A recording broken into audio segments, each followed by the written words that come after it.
Katy Perry is an artist, world-renowned for her playful but edgy pop tracks. Going head-to-head with current mainstream female sensations such as Lady Gaga, Kesha and Rihanna, she has carved a niche for herself in the market with her colourful performances, sounds and doe-eyed looks. Since arriving in the public arena in 2008, she has scored massive chart hits with singles such as I Kissed a Girl, Hot and Cold and California Girls, from her sensational albums One of the Boys and Teenage Dream. Yet Katy Perry's beginnings were far removed from the glamorous and wild persona we know today. Born Catherine Elizabeth Hudson in Santa Barbara, California in 1984, Katy Perry's childhood and teen years were ones based heavily in the Christian community. Katy Perry grew up in a very religious household. Her parents were ministers, and she actually tried to make a go of it as a Christian artist before going secular. This has been an issue for her because, she projects this very sexy image now, and some people consider it hypocritical. I think it's an interesting aspect of what she does. She's definitely more conservative than you'd think from her appearance, and I think her Christian roots do show through in her attitudes that she expresses in her pop songs. Look at Katy Perry now. She's an extraordinarily gay-friendly, sexually provocative pop singer who grew up as an extraordinarily Christian and relatively impoverished gospel singer. Her parents are hardcore Christians. I don't know, do we have those anywhere but in America? People who are just crazy for Christ? Katy Perry's parents are both 60s survivors, hippie burnouts. Her dad apparently dealt some acid in his day. Her mom, before getting married to a guy in Africa, she went on at least one date with Jimi Hendrix. And as sometimes happens with true believers, they found something else to believe in. Not tie-dye, not drugs, Christ.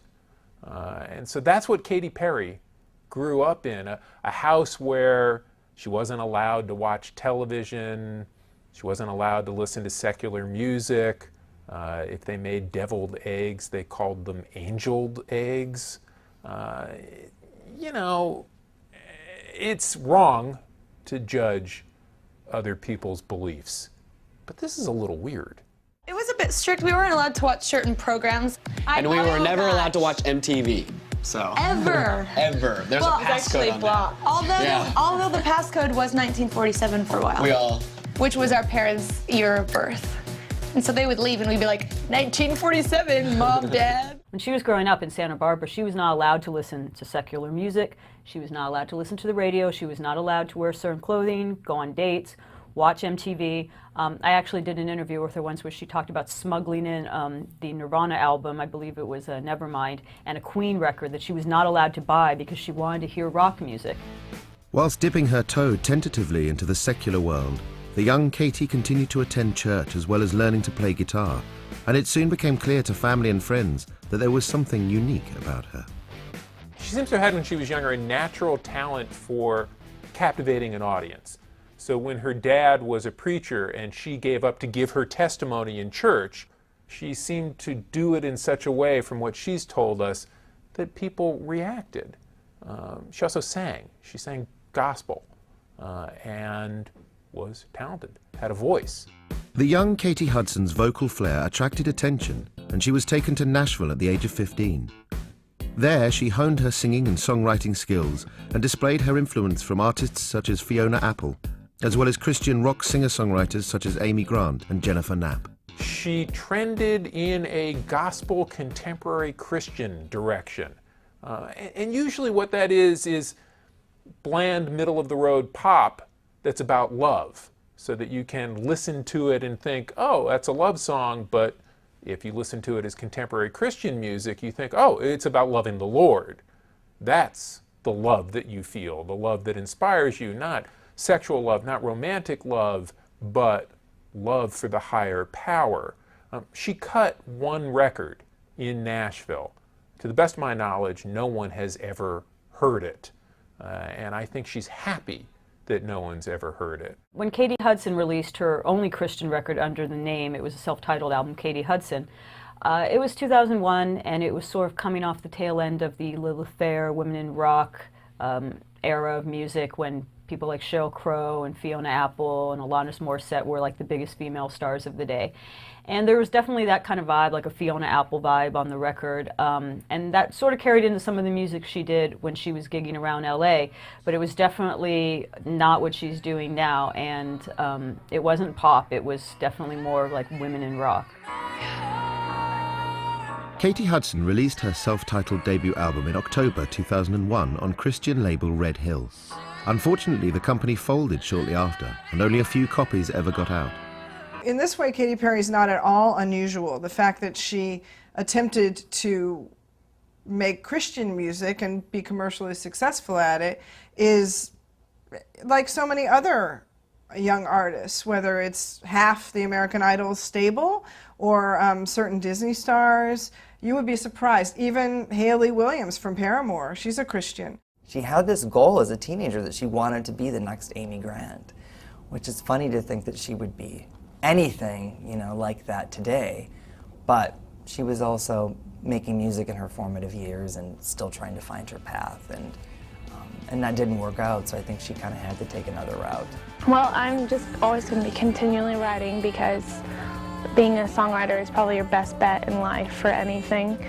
I'm going to finish this tour, which this tour is a long tour. It's 3 months and goes till November 19th. Well, Glenn Ballard, of course, is the man who helped Alanis Morissette become a huge superstar back in the 90s. He seems to have a knack for helping somewhat directionless young women find whatever quality within them that will subsequently define them as pop stars. Glenn Ballard is a genius. You know, he's written one of my favorite songs of all time, like Man in the Mirror for Michael Jackson, and a very, very talented producer, and did amazing stuff with Alanis. And the first time I heard Katy, she was working with Glenn, and they did some great stuff together. It was a little different from what she's doing now, but still brilliant. You have to understand, Katy Perry came of age with 90s pop and rock. Her heroines were Gwen Stefani, Alanis Morissette, Shirley Manson from Garbage. Well, Glenn Ballard has produced a No Doubt album and produced the Alanis Morissette record that made Alanis famous. That sort of towering, massive pop that he makes clearly appealed to Katy. She got to work with Glenn Ballard. It was sort of her dream come true. Like, if you could pick any producer to work with, who would you want to work with? And she immediately thought Jagged Little Pill and got to work with him. One of the first secular artists she ever got into was Alanis Morissette, who I think was important for a lot of young girls because of the vitriol of her music and the honesty of her lyrics. And if you've ever heard You're So Gay from Katy's first album, One of the Boys, it's a very vitriolic song with humor, but it's like, damn, you know, I wouldn't want to be the guy who's on the receiving end of that song, which is a lot of the reaction people had to You Ought to Know by Alanis. I know the version of me.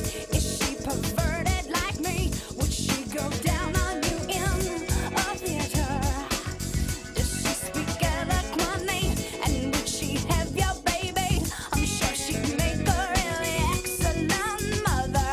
Morissette really embodied and brought to the mainstream a certain style of femininity, of being a woman in the 1990s. Katy Perry takes the same palette that a lot of more radical women artists were working with in sort of the beginning of this century. She plays into ideas of burlesque. She's very playful and comical with her sexuality. She's very, you know, confrontational, putting it out there, but ultimately she's a good girl. And I think that's what distinguishes her from other mainstream pop stars now. And in a way, that's very similar to Alanis Morissette. Alanis Morissette was the angry good girl. Katy Perry is the sexy good girl. And I do feel that was very influential on her becoming a songwriter, and also a lot of the lyrics she had, particularly on One of the Boys, which a lot of the lyrics are about relationships and men who done her wrong, and I see that thread right there. Even though her music maybe became poppier and less like Alanis,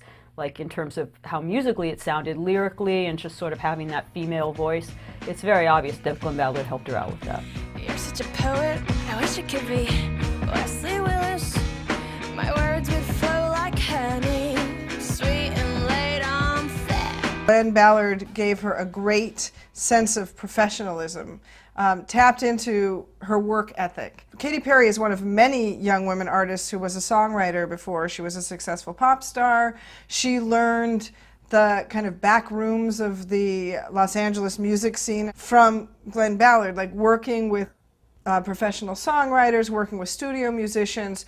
Katy Perry is a product of Hollywood. She's a product of LA and that kind of professional LA music-making machine. She's totally at peace with that, and I think working with Glenn Ballard as a young woman taught her that to be creative was to be professional, and she's continued in that vein even as she's moved beyond working with him.